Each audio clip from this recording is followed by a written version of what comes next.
smarter than you could. This past Tuesday was the sesquicentennial of Abraham Lincoln's Gettysburg Address.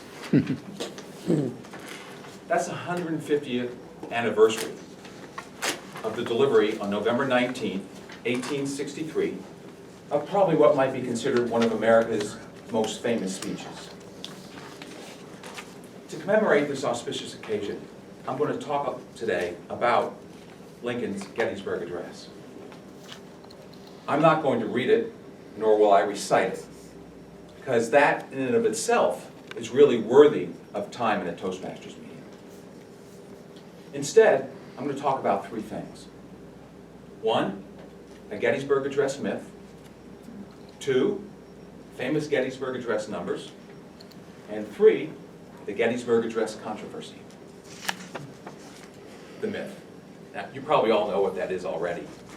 And of course, it's that Lincoln wrote the Gettysburg Address on the back of an envelope while he took the train ride from Washington to Gettysburg.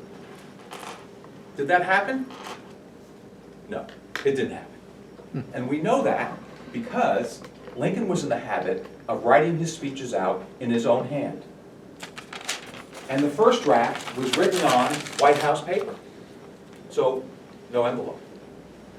Now, he wrote probably the first half in the White House, and the second half when he arrived at his friend's house in Gettysburg and completed it that evening, and we suspect that because it was on different stock paper.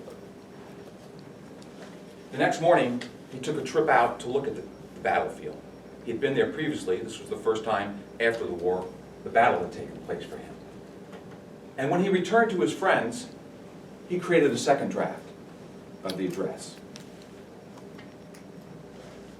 So now we know there were two drafts.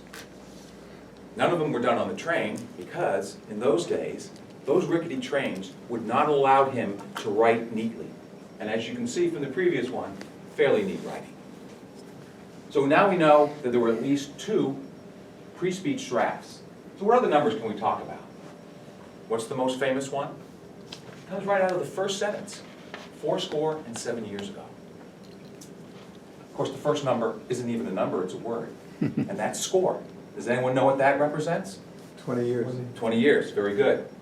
So what that means then, 7 years represents 87 years. So think, why would Lincoln use 87 years? What's the significance of that? Well, if you subtract 87 years from 1863, you come up with 1776. So what Lincoln was trying to do for the audience was to say, this great effort at equality that we've gone through in the Civil War is very similar to what our founders did when they wrote the Declaration of Independence and declared that all men are created equal. Probably know that Lincoln was not the keynote speaker that day. That honor went to the very most untranquil Edward Everett, a man of significant accomplishment. He was probably the greatest orator of that era. President of Harvard, Governor of Massachusetts, U.S. Congressman, U.S. Senator, diplomat, Secretary of State under President Fillmore, and a preacher. But what he did that day, he spoke in a very un-Toastmasterly manner. He was the first speaker, and he spoke for over 2 hours. Now, contrast that to Lincoln's dedicatory remarks of some 272 words, which he delivered in about 2 minutes. A real table topic speech. And it's those 272 words, thereabouts, that brings us to the controversy. And simply put, what is the controversy? No one really knows what he said. I know. You're all thinking, but wait a second. I memorized that speech in elementary school or high school. And then I had to recite it to the whole class. Okay, remember, in those days, there was no one capturing every action and utterance of the president. It was done the old-fashioned way, by a reporter with pencil and paper. So just imagine the variety that went out to the various news organizations after that.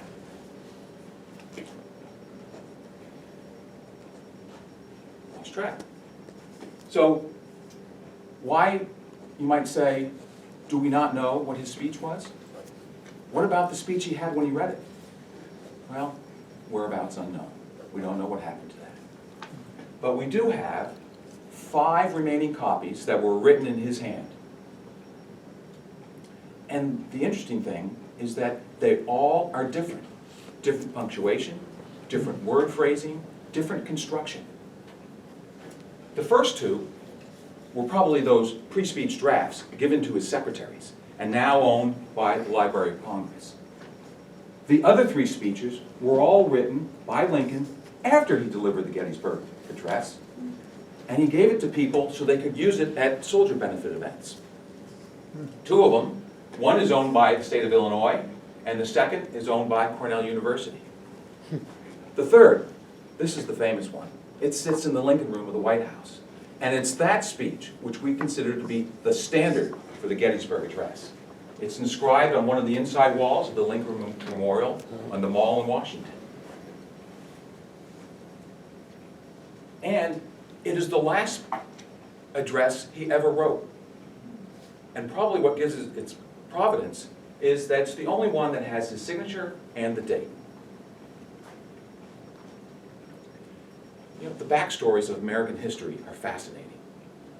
And they really add depth and meaning to our heritage. So today, we've debunked a myth about the Gettysburg Address. We've learned a few interesting numbers, facts about the numbers of the address, and we've talked a little bit and hopefully learned a little bit more about the authenticity of that oft-quoted and recited speech. Mr. Toastmaster.